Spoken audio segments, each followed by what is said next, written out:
नमस्ते दोस्तों, एक बार फिर से हम अपने वीडियो लेक्चर में आए हैं और आज अगर देखें तो हम एक सबसे महत्वपूर्ण ग्रामर का पार्ट यहाँ पर आज देखने जा रहे हैं। So friends, let's move towards our next part. So as you can see that this is the new topic and this is the topic of interchange the sentence। ये जो टॉपिक है अपना, यह टॉपिक अगर देखा जाए तो interchange the sentence पर अगर देखें तो ये आधारित है। तो as you know it very well, दोस्तों आप सब लोग अगर देखा जाए तो ये बहुत अच्छे से जानते हैं कि भाई अपना जो भी सिलेबस है वह अगर देखा जाए तो उसमें एक सेंटेंस का अगर देखें तो सेंटेंस का एक सबसे महत्वपूर्ण रोल आपको दिखाई देता है। There are various type of sentences, जिसके हमने इसके पहले भी सीखा हुआ है कि sentence means the group of meaningful words which are arranged very properly so that it can convey a meaning that is called as the sentence. तो ये आपको बहुत अच्छे से पता है। So any universal sentence is made from the universal formula, that is subject plus verb plus object plus complement. So before than that we have also studied the types of the sentences. So at least there are four main parts of the sentence, or there are main four types of the sentence as you can study. First one is the assertive sentence. Second one is the imperative sentence. Third one is the interrogative sentence, that is also called as the question, and the fourth one is the exclamatory sentence. So friends, as you know very well that assertive sentence is also classified into two main parts, that is called as the affirmative sentence and negative sentence. This time we have to just study the part of how to interchange the sentence from affirmative to negative and negative to affirmative. In this part of interchanging the sentence, we will completely study six different parts. The first part is part number A, make negative sentence. Then we will study make affirmative sentence from the negatives. In the third part, we will study make exclamatory sentence. In the fourth part, we will study make assertive sentence from those of the exclamatories. In the fifth part, we will study the part of that is the interrogative sentence, and in the last part we will study the assertive sentence from the interrogatives. So let's move towards the first part. Okay, हम यहाँ पर पहले part में चलते हैं, make negative sentence. सो दोस्तों आपको बहुत अच्छे से पता है कि what is mean by the negative sentence. First, okay, I want to just tell you for your own information that I have given you the notes. अच्छा, इसके पहले अगर देखा जाए तो जो भी हम नोट्स देते थे वह केवल इंग्लिश टू इंग्लिश फॉर्मेट में था, लेकिन अभी हमने दोनों भी प्रकार के नोट्स यहाँ पर प्रोवाइड किए हैं। ऐसे लोग, ऐसे स्टूडेंट्स जिनको केवल इंग्लिश के ही नोट्स लिखने हैं, वह अगर देखा जाए तो इंग्लिश टू इंग्लिश पूरे नोट्स वह लिख सकते हैं। लेकिन ऐसे स्टूडेंट्स, ऐसे छात्र जिनको इंग्लिश समझने में थोड़ा सा दिक्कत आता है, तो उनको हमने नोट्स जो है वो हिंदी में भी दिए हैं। तो आप हिंदी वाले लोग हिंदी में लिखिए, और इंग्लिश जिसको पूर्ण रूप से समझ में आती है वो इंग्लिश टू इंग्लिश नोट्स आप लिखिए। So we have given the notes. अब सबसे महत्वपूर्ण चीज फ्रेंड्स इसमें ये होती है कि इसके पहले जो हमने सीखा उसमें अलग अलग प्रकार के काफी सारे ग्रामर के पार्ट्स थे। इसमें सबसे पहले अगर देखा जाए तो इसमें सबसे पहले हमने चेंज द वॉइस सीखा, उसके पहले टेंसेस सीखा, उसके बाद में चेंज द डिग्री सीखा, ओके, उसके बाद में ऐड क्वेश्चन टैग सीखा, और इस तरह के काफी सारे पार्ट्स कम ज्यादा हमने सीखे। तो ग्रामर के अलग अलग प्रकार के पार्ट्स में होता क्या है, उसके कुछ फिक्स्ड रूल्स होते हैं जिनका आप प्रयोग कर सकते हैं, और उन्हीं नियमों का प्रयोग करके आपको सेंटेंस से छुड़ाना है। ये अगर देखा जाए तो इसके पहले हमने देखा था। लेकिन इंटरचेंज द सेंटेंस में, और खास करके मेक नेगेटिव सेंटेंस और मेक अफर्मेटिव सेंटेंस, मतलब आपको अफर्मेटिव का निगेटिव और निगेटिव का अफर्मेटिव करते समय खास करके यहां पर कोई रूल नहीं दिखाई देंगे। The conditions are given here. आपको यहां पर केवल और केवल अलग अलग प्रकार की कंडीशंस दिखेंगी, जिन कंडीशंस का आपको बहुत अच्छे से प्रयोग करना है और सेंटेंसेस अगर देखा जाए तो सेंटेंसेस इसमें बनाने हैं, इसमें रूल नहीं है। मतलब क्या होता है, देखिए for that okay we have just made a diagram here. आपको यही कन्वे करने के लिए हमने एक डायग्राम यहां पर बनाई हुई है। सबसे पहले हमने यहां पर देख रहे क्या, this is the interchange the sentence. Interchange का मतलब क्या होता है कि आपस में चेंज करना, बदल करना। मतलब अफर्मेटिव अगर है तो निगेटिव करना, निगेटिव है तो अफर्मेटिव करना। अफर्मेटिव मतलब होकार दर्शक वाक्य होते हैं, होकारार्थी वाक्य भी कहते हैं उसको, ओके अफर्मेशन भी कहते हैं, और निगेटिव सेंटेंस मतलब नकार दर्शक वाक्य। अच्छा, अब अगर देखा जाए तो कोई भी सेंटेंस जब आप बनाते हो, कोई भी सेंटेंस जब आप बनाते हो तो इसमें जैसे कि मैंने अभी बताया था कि इसमें कोई नियम नहीं है, तो ये कैसे छुड़ा है, ओके क्योंकि एक थोड़ा सा बहुत महत्वपूर्ण पार्ट आता है। तो सबसे पहले ये तीन कंडीशंस को आपको समझ लेना है कि भाई आप जब भी कभी किसी भी प्रकार का सेंटेंस जब आप करेंगे तो आपको ये तीन कंडीशंस हमेशा फॉलो करनी है, हमेशा। You should keep okay this three conditions always okay in your mind.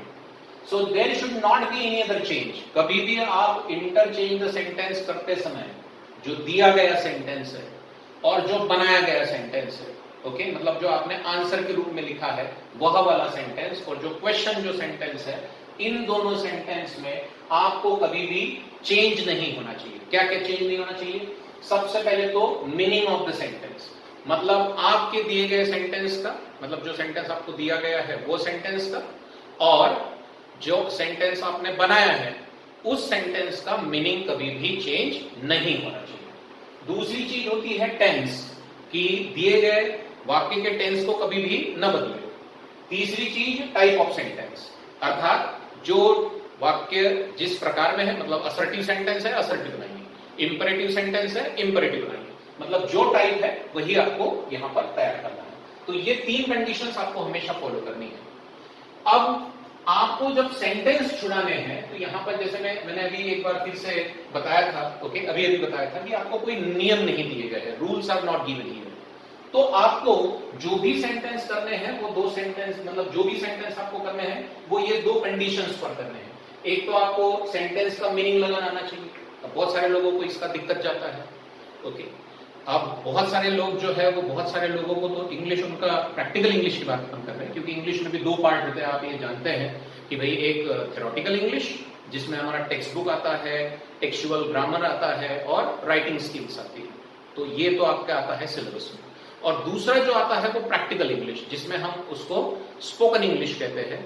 इसमें लर्निंग इंग्लिश बोलते हैं, listening English, okay speaking English, reading English, मतलब जो भी हम इंग्लिश में एक्टिविटी करते हैं वो पूरा के पूरा हमें समझ में आना चाहिए कि भाई हम क्या एक्टिविटी उसमें कर रहे हैं। तो उसके लिए ही अगर देखा जाए तो ये प्रैक्टिकल इंग्लिश का थोड़ा सा पार्ट आता है कि जो भी आप सेंटेंस यहां पर समझ रहे हैं, जो भी सेंटेंस आप समझ रहे हैं या जो भी सेंटेंस आपके लिए दिया गया है उसका मीनिंग आपको लगाना आना चाहिए, उसका पूरा मीनिंग आपको पता होना चाहिए।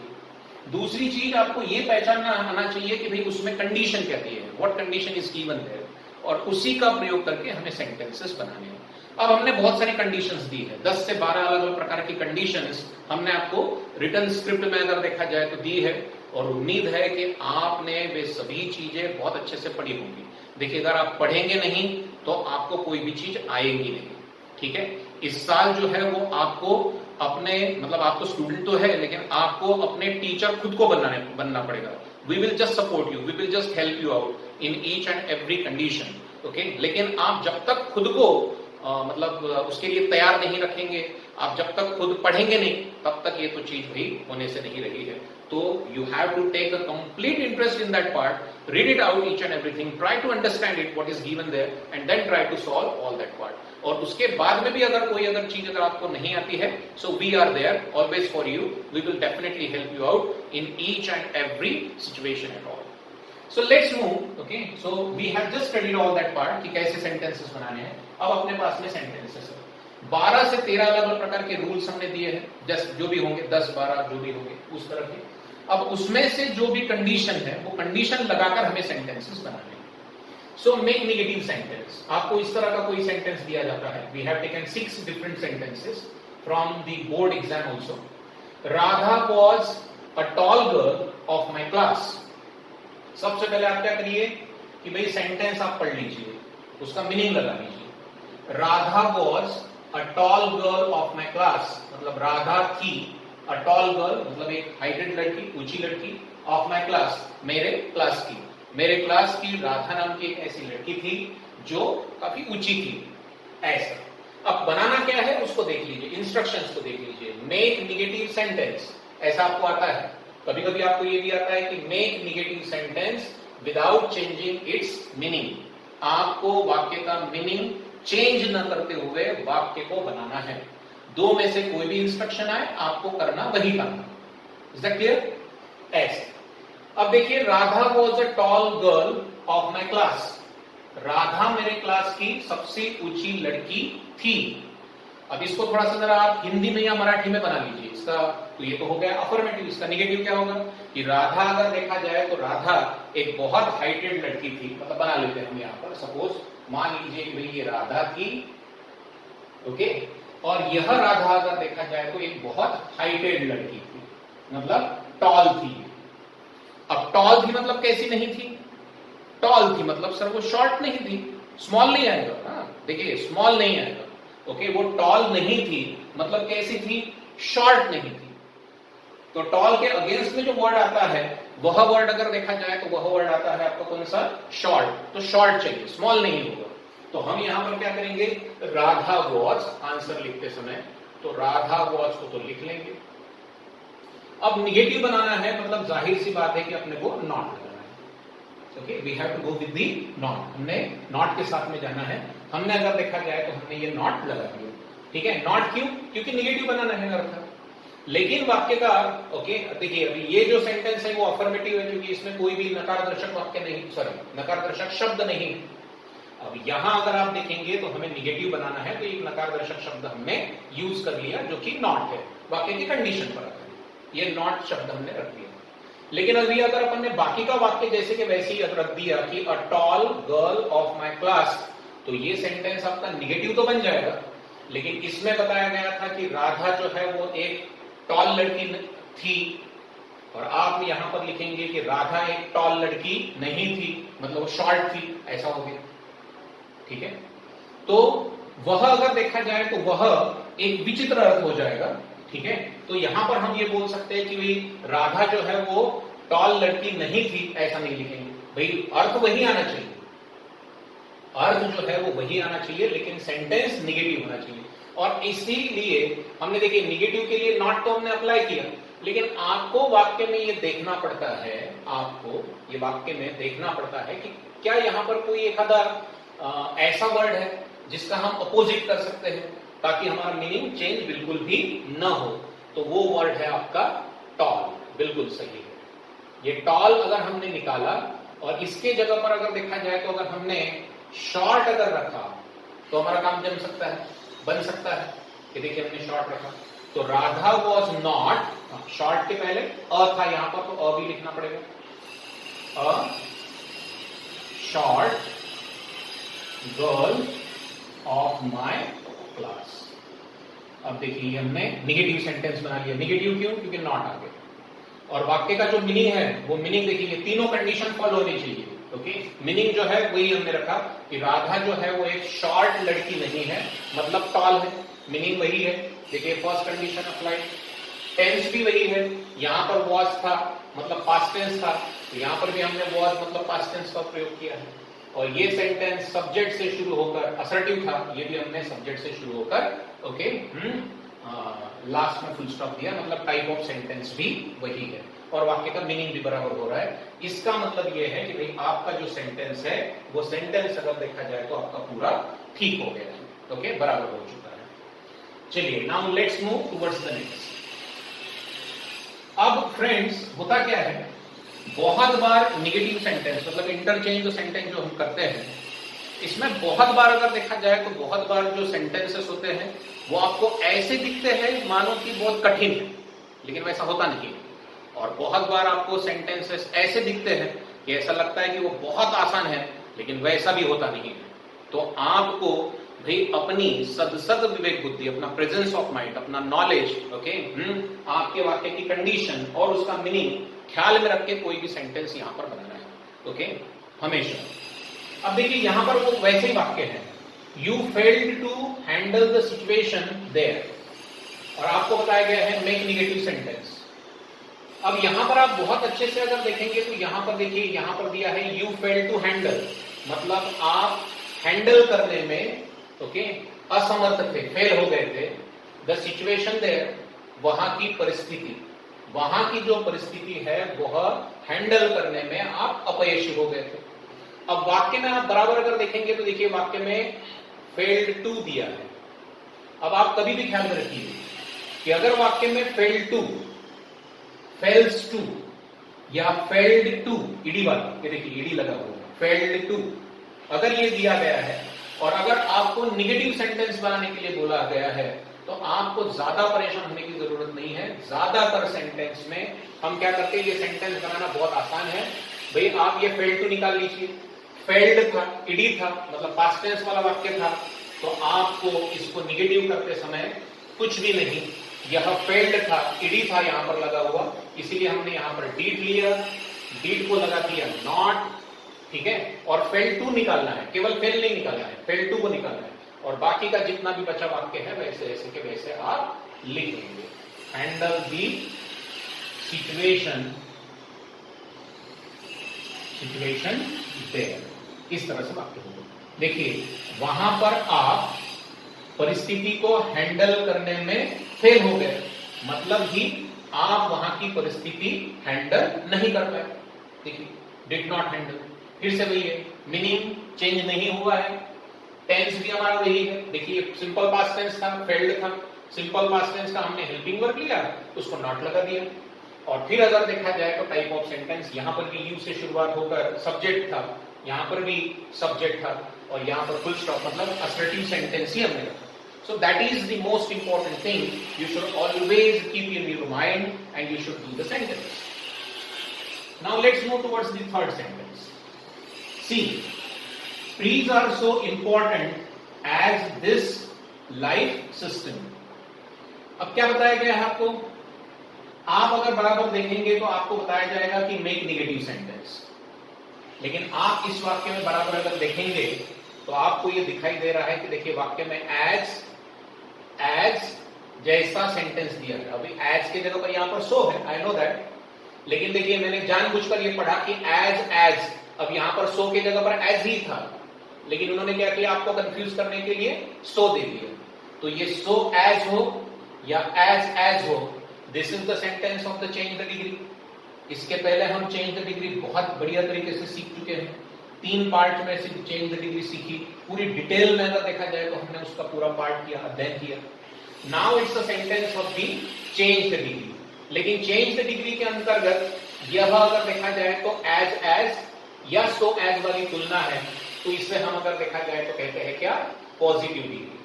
और ये पार्ट नंबर 1 का सेंटेंस है, क्योंकि ट्रीज की तुलना दिस लाइफ सिस्टम के साथ में होती है। तो ऐसे वाक्य को आपको निगेटिव या निगेटिव का अफर्मेटिव अगर करना है जो चेंज द डिग्री में दिए गए हैं, तो इनका इनका मतलब आंसर लिखना बहुत आसान है।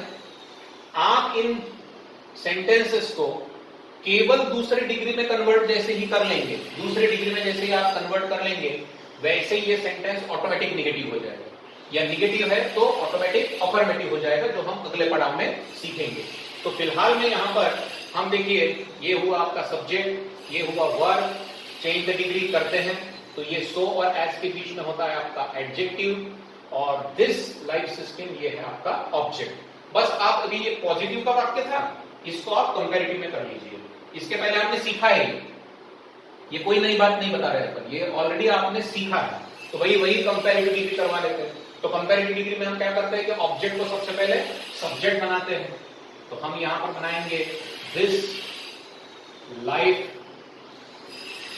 सिस्टम, आ गया, ऑब्जेक्ट को बनाया सब्जेक्ट। अब दिए गए वाक्य का वर्ब ले लेते हैं। अब देखिए यहां पर ट्रीज था, ये बहुत सारे ट्रीज थे इसलिए यहां पर आर था, लेकिन दिस लाइफ सिस्टम, ये अगर देखा जाए तो ये कितना है, सिंगुलर है, तो यही वर्ब लेंगे हम, लेकिन सिंगुलर के साथ में, क्योंकि यहां पर आर नहीं लगेगा। दिस लाइफ सिस्टम ये दिया है इसलिए यहां पर इज लगा, बल्कि वर्ब वही है, बस उसका रूप हमने चेंज किया। ठीक, अब हमारा नियम ये है चेंज द डिग्री में कि अगर आपका सेंटेंस अफर्मेटिव है, मतलब होकार दर्शक दिया है, तो यहां पर हमें नकार दर्शक करना पड़ता है। मतलब अगर यहां पर कोई भी नो या नॉट अगर नहीं दिया है तो हम यहां पर नो या नॉट लगा लेते हैं। तो नो और नॉट कहां पर लगाएंगे, नो या नॉट जैसे जो वर्ब, नो या नॉट जैसे जो निगेटिव मीनिंग शोइंग वर्ड्स जो है उसको हमें हेल्पिंग वर्ब को लगाना पड़ता है। Is that clear? ये इसके पहले भी आपको काफी बार बताया गया है, तो हेल्पिंग वर्ब को हमने लगा दिया। क्लियर? अब हम ये इंपॉर्टेंट की तुलना करेंगे, तो भाई ये सो निकल जाएगा, इसके जगह पर आ जाएगा मोर इंपॉर्टेंट, मोर इंपॉर्टेंट, और ये दूसरा एज भी निकल जाएगा, और इसके जगह पर हम रखते हैं दैन। ओके, दैन, देन नहीं, THEN नहीं, THAN, दैन लिख लिया, और ये जो सब्जेक्ट है इस सब्जेक्ट को ऑब्जेक्ट बना लेते हैं, तो यहां पर आ जाएगा आपका ट्रीज। देखिए, this life system is not more important than trees, मतलब यह जो लाइफ सिस्टम है वह अगर देखा जाए तो ट्रीज से अधिक महत्वपूर्ण नहीं है।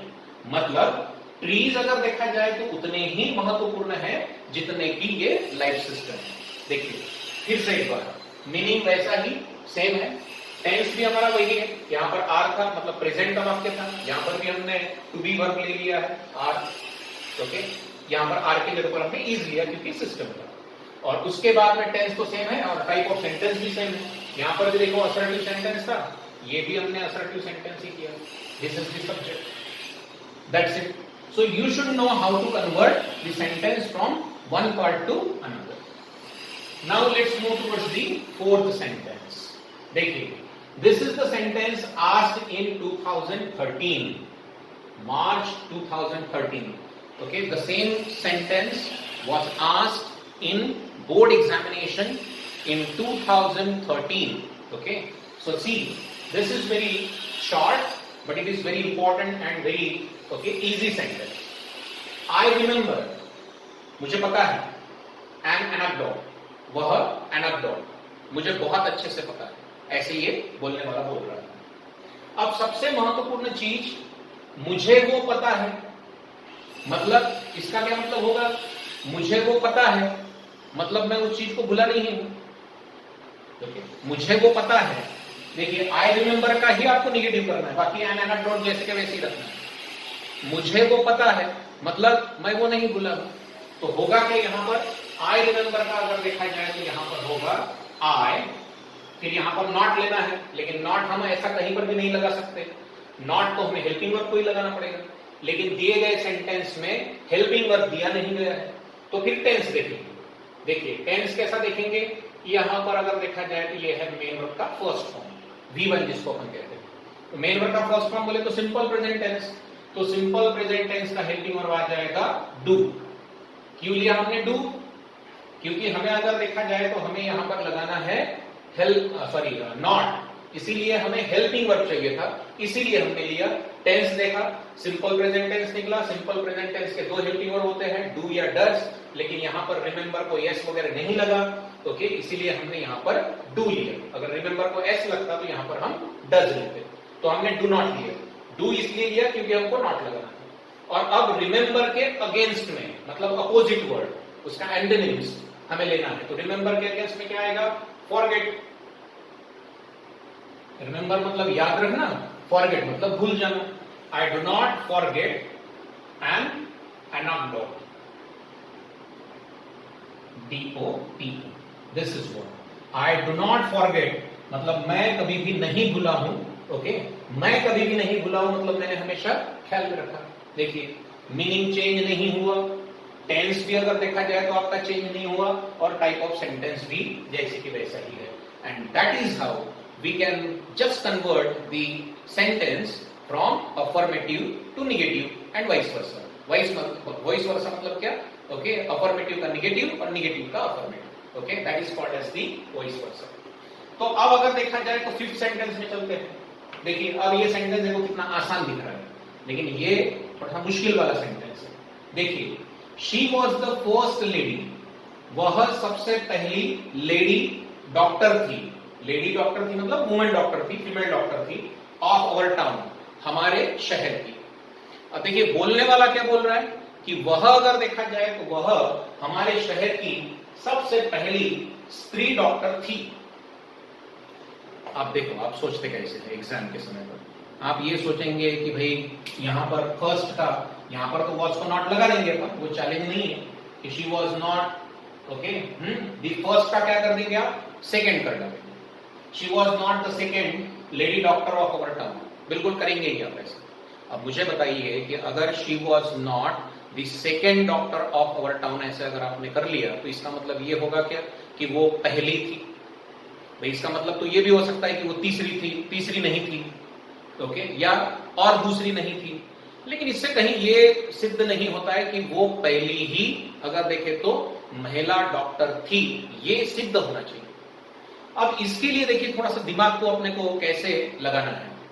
वो उस शहर की, टाउन की सबसे पहली लेडी डॉक्टर थी, इसका मतलब यह है कि उसके पहले उस टाउन में कोई भी अगर देखा जाए तो स्त्री डॉक्टर नहीं हुई थी। कोई भी स्त्री डॉक्टर नहीं हुई थी, मतलब वो कैसी थी, वो केवल और केवल पहली थी, ऐसा अपने को अर्थ लगाना है। वो दूसरी नहीं थी, या वो तीसरी नहीं थी, या वो चौथी नहीं थी, ऐसा नहीं होगा।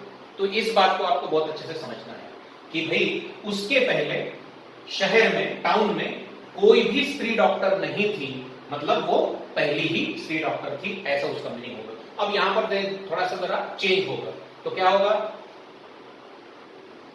देयर, हाँ अब यहां पर देयर रखना पड़ेगा, शी से नहीं शुरुआत कर सकते हो।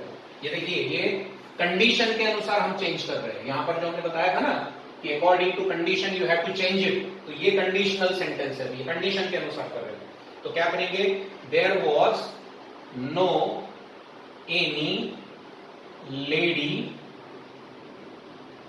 Doctor of our town before she आएगा क्या, बिल्कुल नहीं आएगा। बिफोर शी आएगा कि बिफोर हर आएगा, जी बिल्कुल सही है, बिफोर हर आएगा, ठीक है, क्योंकि लास्ट में हम ओके प्रोनाउन का असेसिटिव फॉर्म जो है वो रखते हैं, ठीक है, नॉमिनेटिव फॉर्म यहां पर नहीं रखते। So that is why there was no any lady doctor of our town before her, या आप ऐसे भी कर सकते थे, there was no any lady doctor in our town before her, आप ऐसे भी कर सकते थे, क्योंकि कंडीशन बोल रही है। तो यहां पर हम ऑफ की जगह पर इन डाल देते हैं, okay. There was no any lady doctor in our town before her, हमारे अगर देखा जाए तो शहर में, या उस शहर, हाँ हमारे शहर में बोला है, अवर टाउन बोला है, ओके। तो हमारे टाउन में अगर देखा जाए तो उसके पहले कोई भी स्त्री डॉक्टर नहीं थी, मतलब वो अगर देखा जाए तो पहली थी। देखिए अभी मीनिंग लग गया, मीनिंग लगना चाहिए। So the meaning should not be changed, okay. ऐसा टेंस भी वही है, यहां पर वॉज था, यहां पर भी वॉज है, और टाइप ऑफ सेंटेंस भी वही है। भला ही हम यहां पर शी से शुरुआत हुई थी, इस शी को हम यहां पर हर में लेके गए, और यहां पर हमने देयर मतलब सब्जेक्ट से ही शुरुआत की। तो असर्टिव का असर्टिव ही सेंटेंस है। So in that particular way you can just convert the sentence, okay, under the part of the interchange the sentence. As now let's move towards the sixth and the last sentence, okay. Always think positive.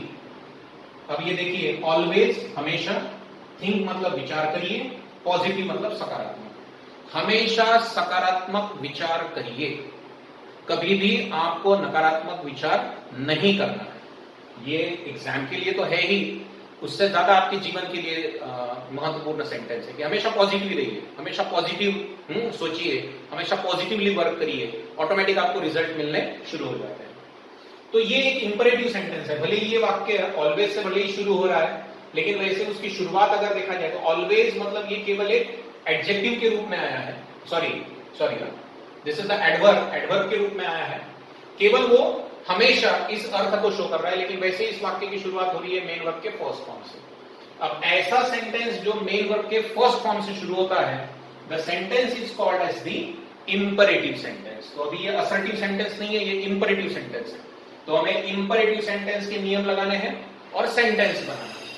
अब देखिए इसका थोड़ा सा पहले मराठी या हिंदी में अपनी मातृभाषा में इसको कन्वर्ट कर लेते हैं, मतलब आसान जाता है आप लोगों को कोई भी सेंटेंस इंटरचेंज करना। ऑलवेज थिंक पॉजिटिव, हमेशा सकारात्मक सोचिए, मतलब कभी भी नकारात्मक मत सोचिए, कभी भी नकारात्मक मत सोचिए, मतलब सकारात्मक सोचिए हमेशा, यही मीनिंग होगा। अब हमेशा ख्याल में रखिए कि कभी भी अगर ऑलवेज अगर आता है तो इसका हम कन्वर्ट करते हैं इसको किसमें, नेवर में। नेवर आता है ऑलवेज, ऑलवेज आता है तो नेवर, ठीक है। तो ऑलवेज था, नेगेटिव सेंटेंस कर रहे हैं तो नेवर किया।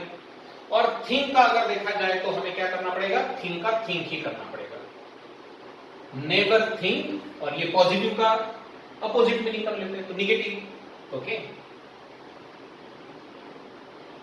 नेवर थिंक निगेटिव या never think okay passive, okay.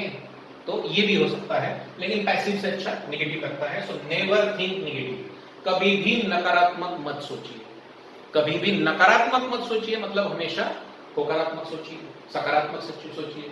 देखिए meaning again we can say that the meaning is the same, tense is always the same, okay. Imperative is always in the simple present tense, so you know it very well, okay. There is no past tense, there is no future tense in the imperative sentence, so of course that the tense remains the same.